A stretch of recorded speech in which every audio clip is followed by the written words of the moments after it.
Wouldn't it be wonderful if you could eat whatever you wanted and still lose weight? Is it possible?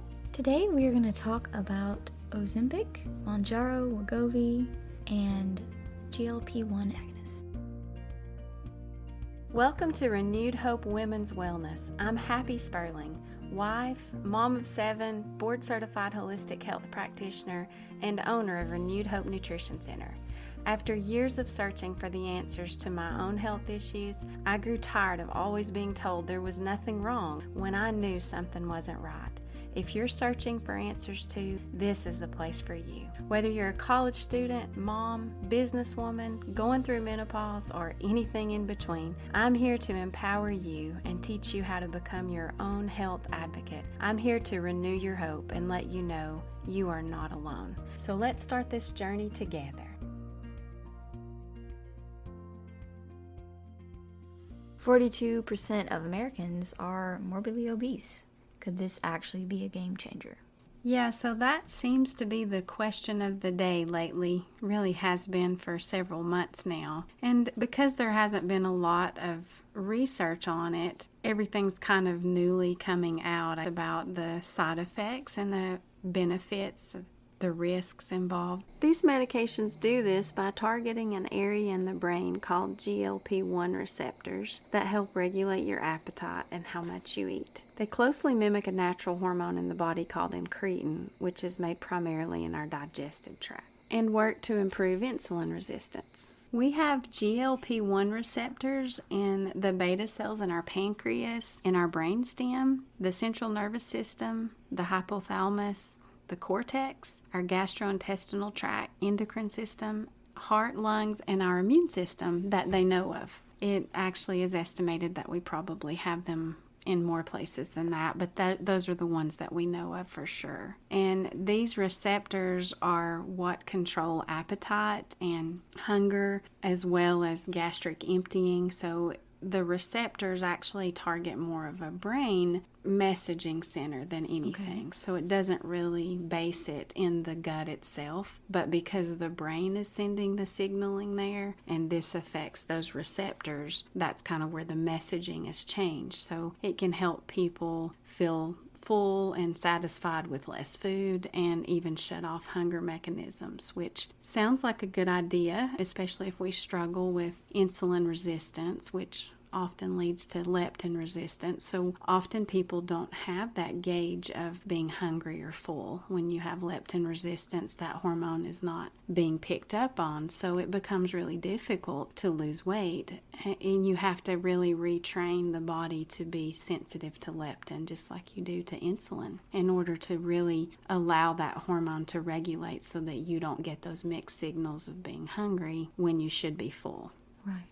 Wow. One of the main things that they do is they slow the gastric emptying process. That means that the food is coming through the digestive tract at a much slower rate than it would normally. So, of course, you're staying full longer because the food isn't moving through as quickly. So what does that mean for long term if you use these drugs?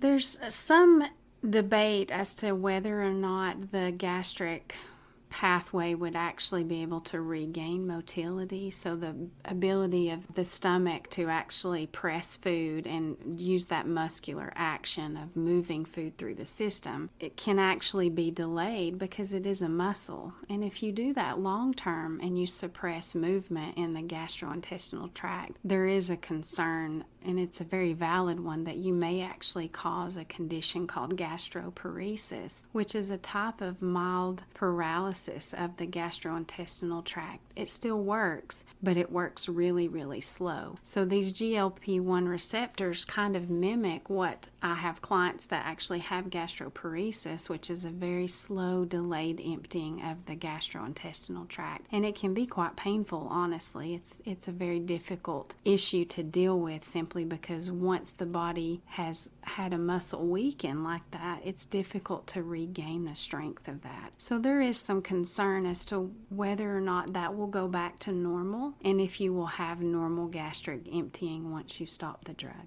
Wow. Okay, so like basically gut paralysis.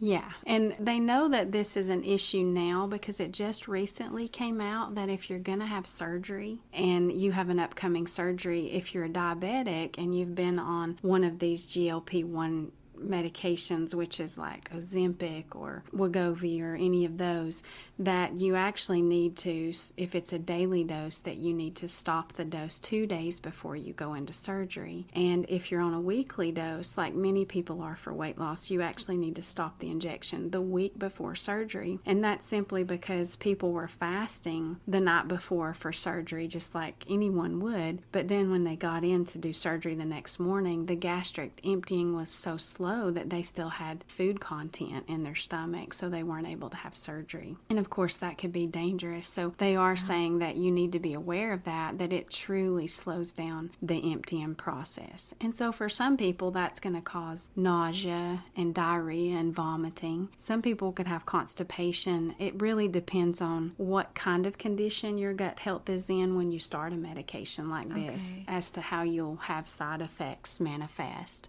Okay. Looks like 44% have experienced nausea, 32% diarrhea, 25 vomiting, 23 constipation. So 44% is pretty high for nausea, and being nauseous all the time I couldn't do it.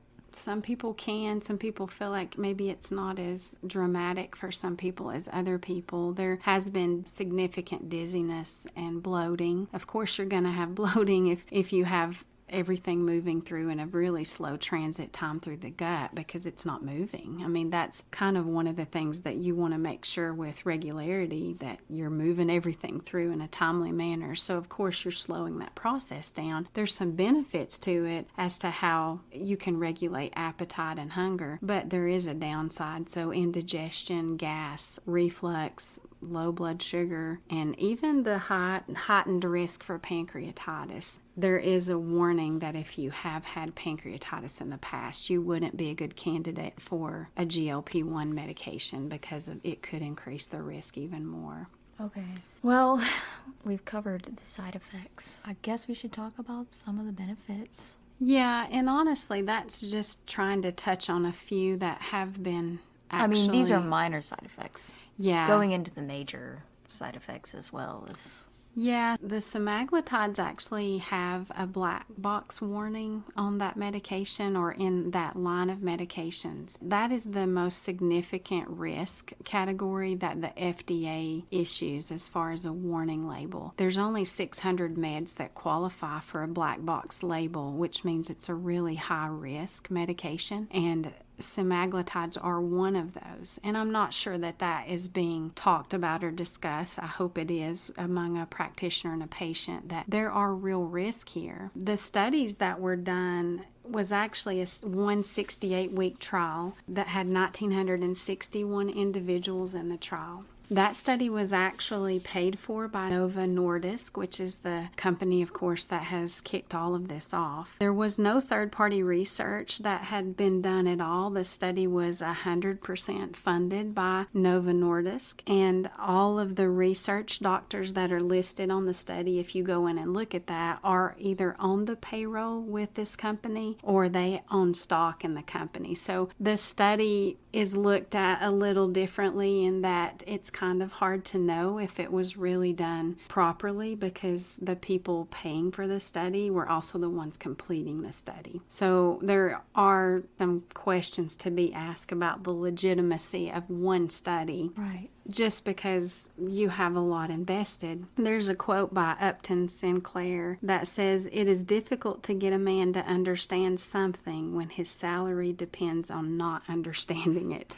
And I feel like that's kind of where we are with this study, is there needs to be third-party research being done that is sourced outside of that supplier so that we can get some real results. And maybe those are real, but I think it would solidify that if you could get more third-party testing done. This one study, of course, was completely in favor of the drug, and there were a few things that they highlighted, but pretty much it was just like 100% go. But again, if you trace it back to the motivation of that, there really wasn't an objective way to do the study, in my opinion. Now, was it done with the utmost of integrity. I hope so, but they had the most to lose by having any side effects that were significant. The mouse models did show an increased risk for thyroid cancer, and it is actually a very rare type. It's a thyroid C cell tumor cancer, and the higher the dose of the medication, the increased risk of the thyroid cancer. Okay, so that's primarily what the black box warning is for? Yeah, thyroid cancer? and that's the one that they've labeled it for, is that rare thyroid cancer, just because they did know, again, we didn't have a human study that came out with this. It was in the mouse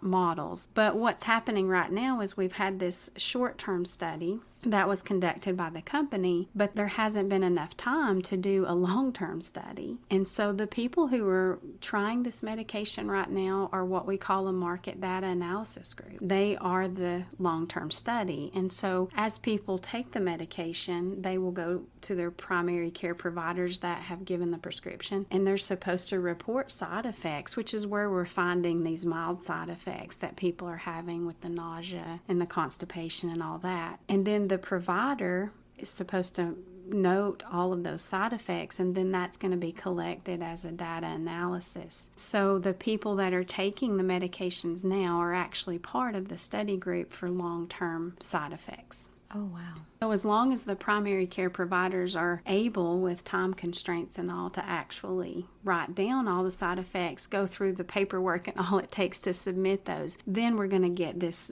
system built that's basically going to define the side effect. Right now, it doesn't look like there's many side effects, but people need to keep in mind that you're defining those as you go. And so a lot of that will unfold as we go along. Right. Sometimes it's important to kind of think about the best advice as a practitioner or a physician was given to Dr. Ken Berry had mentioned this. He said he was told that never be the first physician to prescribe a drug or the last. And I think that would apply to patients as well, is that sometimes it's good to just sit back and wait and see the brave souls that are willing to kind of jump on that and just let them be part of that study analysis. And I know that sounds a little bit harsh, but sometimes you need a little bit of time to see how something's going to work. And unfortunately, the way that these drugs have been approved by the FDA, we don't have the option of looking at it through a long-term lens. And I think that is where we might find that the fact that there's these receptors all over the body may not be as easy to turn those on and off as we think that they are with the medication.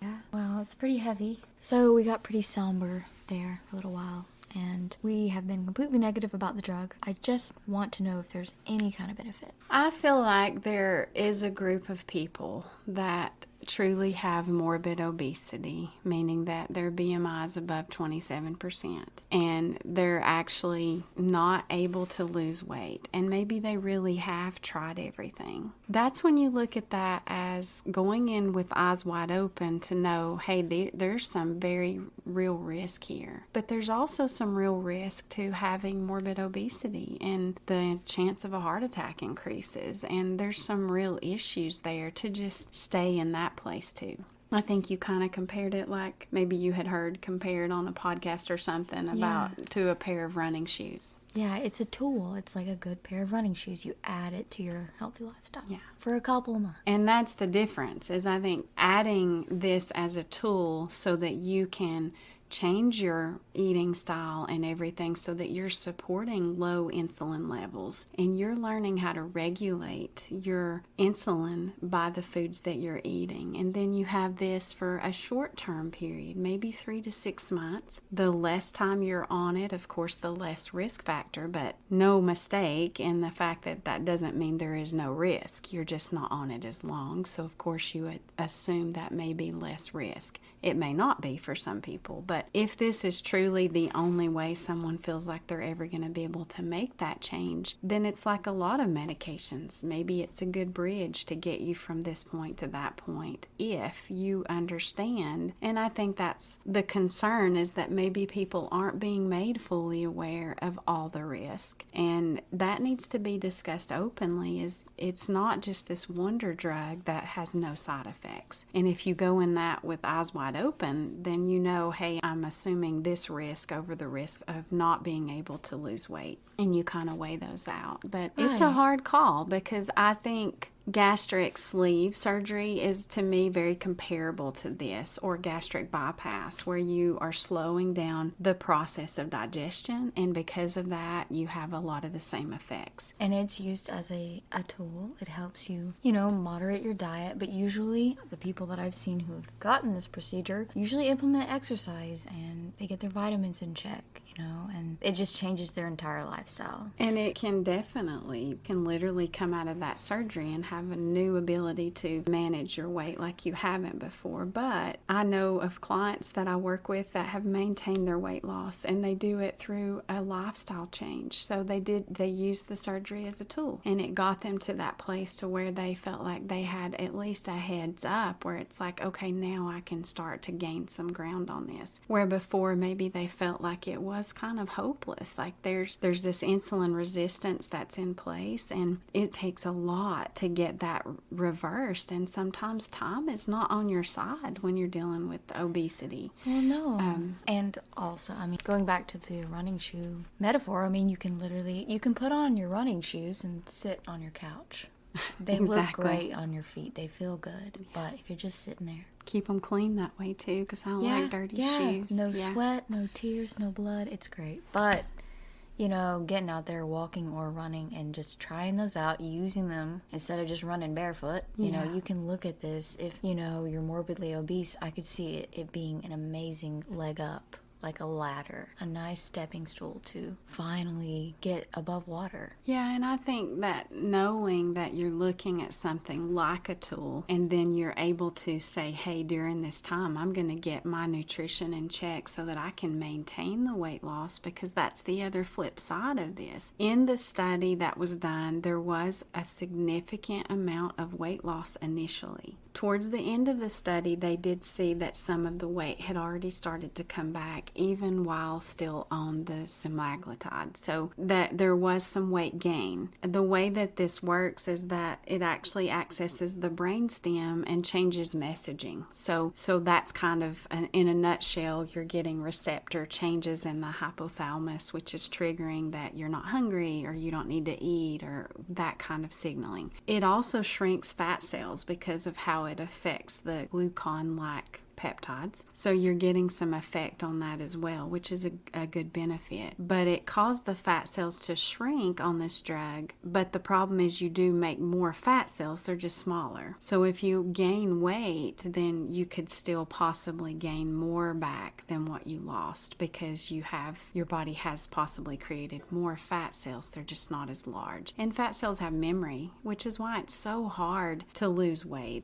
People have a body set point that's set by our brain. And so you can see where the benefits of something to come in and change that makeup would be like, oh, this is a good thing. But our body remembers weights that we were at for a long period of time. And that's why people can often lose a tremendous amount of weight. And it literally comes back so much faster than someone just gaining weight for the first time. And that's because just like muscle has memory, fat cells have memory. So you have this expansion that happens more easily. So that's a real thing, that whether you lose weight on a drug or you lose weight just with diet and exercise, the propensity to regain that weight is very real, because the body remembers that this was a weight before. So it's not fair. You have to change the body set point. It becomes about changing how the brain affects weight over just what we eat. And that's kind of a whole different discussion. But which is crazy too, because the brain and the gut are so well connected. 100%. And that would probably cause feelings of depression or sadness. It may cause some people to have suicidal thoughts and tendencies, or to become more depressed. And again, that's linked to the gut. And the gut is referred to as the second brain. I would say that many would argue it's the first brain. And that if you're changing your gastric emptying, and it's being done because brain receptors are being affected to make that happen, then you've got both of those involved, brain and gut. And that is my concern, is that the power that the gut holds for our brain and our neurotransmitters, serotonin development, everything that tells us we're okay and healthy, and our immune system having these same receptors, you're talking about affecting that in a way that honestly has never been done before. Could it turn out to be the greatest thing ever? Maybe, but I'm afraid that we're probably going to find that the gut is more connected to the brain than we realized, and unfortunately it may come through long-term side effects. Well, yeah, and I mean, honestly, if it sounds too good to be true, it usually is. Yeah, sadly enough. I know we tried to find some kind of benefit. This is my heart, is to not come across like, well, this thing is bad, everything's about it is bad, and nobody needs to do it ever. I think you would have to be very careful saying that. But you need to know that if you have a thyroid problem already, in my opinion, increasing the chance of thyroid cancer with this medication, it's probably not a good idea. You need to weigh that out really good. The other issue is if you already have constipation, which is very common with people who have thyroid problems, or diarrhea, like IBS type symptoms, this is probably not going to be a good fit because you're altering gut health that's already compromised. I really want to love how this works because I think the premise is there that if we can slow down appetite and have really what leptin would be doing, which is controlling hunger and appetite, and ghrelin, those hormones. If you can eat in such a way, and that's a true thing, you can use food as a medicine to retrain receptors, just like this drug is doing. You have to be willing to do that and put the time in, and sometimes even add in supplements to help with insulin regulation. There are tons of GLP-1 receptor abilities in plants. It's amazing. I mean, the Amino body's acids? yeah, amino acid therapy. And it's safe, and it's actually creating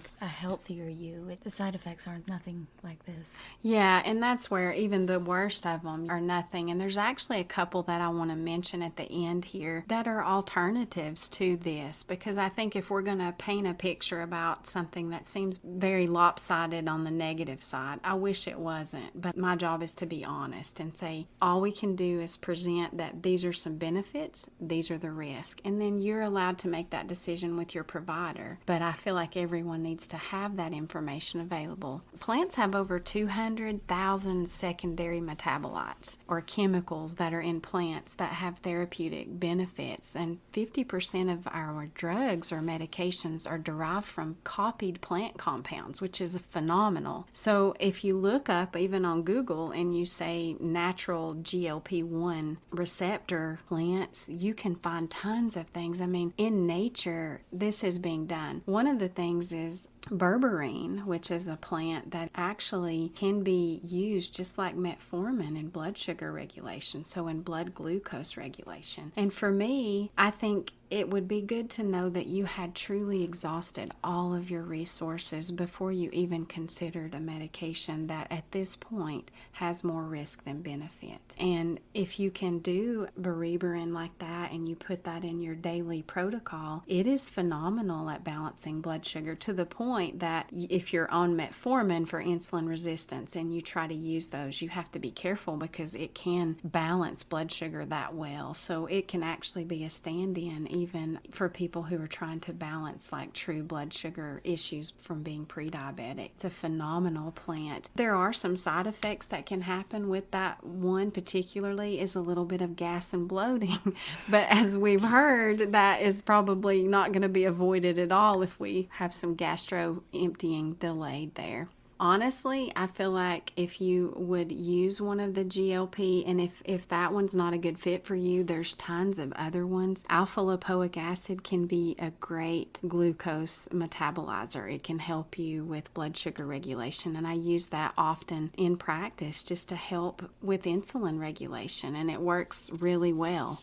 And often that is deficient in people who are diabetics or pre-diabetics, so it's an amazing thing to bring in. The GLP-1 agonist herbs are Panax ginseng is another one that can be used. Very effective for blood sugar regulation. And if you couple that with a healthy version of a ketogenic diet. Okay. And short term? Yeah. Okay. Yeah. And ketogenic. We're talking about like plant forward, like a lot of vegetables. Yeah. Not just meat and cheese.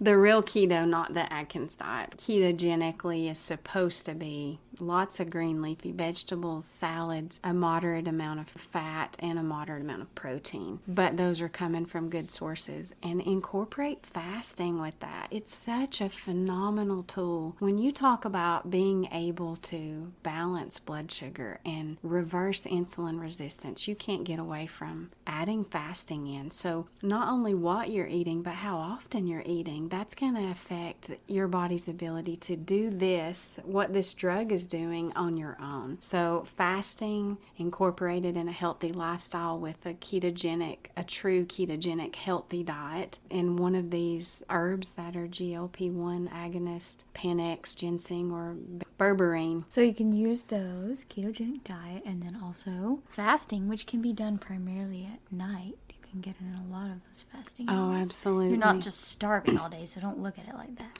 No, and actually 3 days of fasting, you can actually trigger those hormones like leptin to actually be more sensitive. So what people find is that once they incorporate maybe a 14 to 16 hour fast, so just eating dinner at 6 o'clock and eating breakfast again at 10 the next day, that doesn't seem like a long period of time. A lot of people are probably doing that already, but if you strategically plan that with the meals you eat, then actually being ketogenic in the healthy form, and I say that term loosely because it's very much not done properly a lot of times, then you literally can do the same thing that this is going to do as far as the medication in your body. It's going to take some work, but I would exhaust that and see if it would work. And honestly, so try this before you get on. Give yourself 3 months. Say be completely 3 to 6 committed. months. I mean, I feel like if your body has all the tools needed, it's just going to take a little bit more time, and you're going to come out still feeling good, still being able to eat, not being nauseous all the time, and also saving $1,200 to $1,500 a month.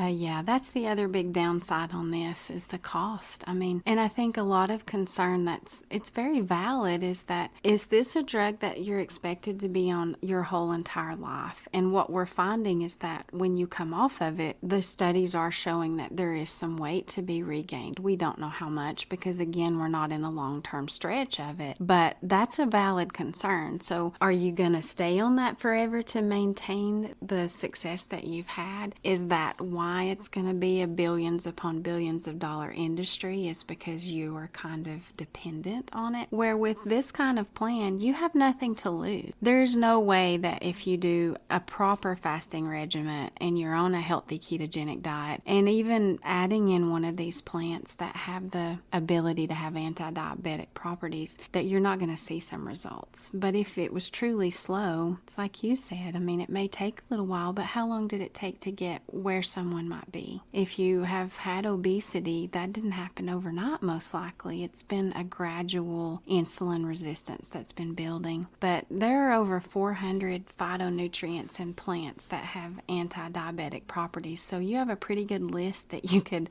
exhaust before you went to the side effects that are so drastic. The sustainability of this to me is not there. If you use it as a tool, yeah, maybe it's a jump start, and everybody can use a jump start sometimes, but you have to say, what's the cost of that jump start? And I guess just truly ask yourself, have you really committed to do all of these things? And have you ever added some of these even plant compounds if it didn't work to just do the diet? Because if insulin resistance is there, it is very difficult to reverse that if you're not pretty extreme with your approach. Well, yeah. And adding all these things and trying it for 3 to 6 months, that will create independence. And health is independence. You don't want to be dependent on anything to be healthy and to thrive. So think about that. There's also one more option to consider, which I feel like would possibly be even more valuable than anything to give you an idea of what your blood sugar levels are actually doing to measure your glucose, which is to get a continuous glucose monitor and actually look to see what your glucose is doing when you eat a certain meal. And you'll be able to gauge how that meal affects you. And before long, within a couple weeks, you've got a really good idea as to how protein affects you, how much protein you need in order for that blood sugar to be regulated. And to me, that's a great way to really put eyes on what you're eating and how it affects you personally and how you can start to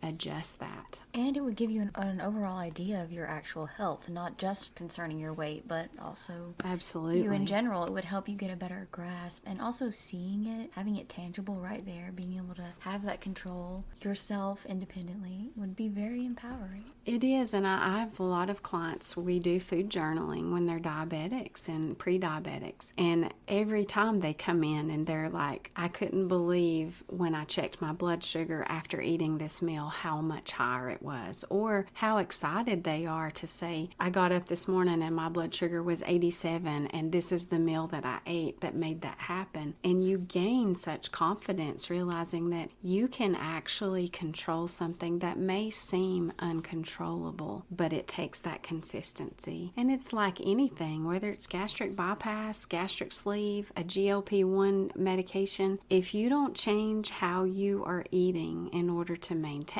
that, then none of those tools are going to work long term. And I think that's where I would be more apt to say, look at a continuous glucose monitor, start gauging what's happening to your body when you eat certain things. And it may be a healthy carb, but in the time of healing, you may not be able to handle that carb intake at that time, because the idea is that you have to tap into the metabolic switch of burning fat for fuel in order to ever lose the weight. So when you're watching your blood sugar and it's continuous, you're like, oh my goodness, now I'm actually in fat burning mode. And that's exciting because you realize that it can still happen even if you are discouraged and you've struggled with your weight and you've done everything. Then you realize that this is an insulin issue. And I think we come a lot of times offering people medication from the standpoint that we think every person that's overweight overeats. And that's not true. No.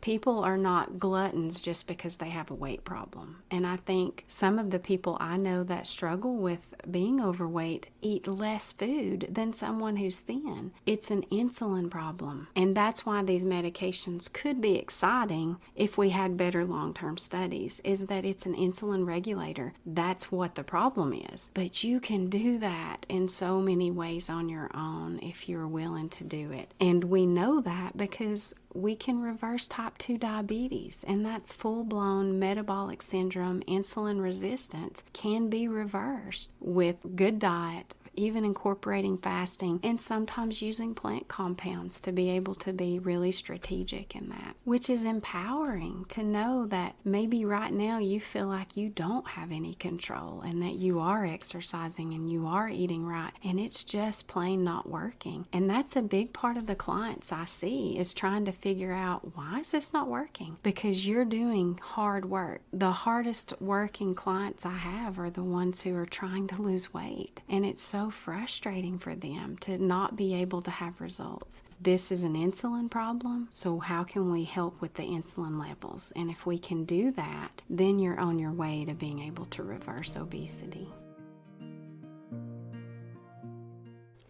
Thank you so much for listening. If this podcast inspired you or encouraged you in some way, please leave us a review or share this episode with a friend. If you need help connecting the dots of your own health journey, I would love to help you with that. You can reach me via the link below to set up a one-on-one consultation. You can also connect with us by joining our free Facebook community, which is linked below, or at healthywithhappysperling.com. Until next time.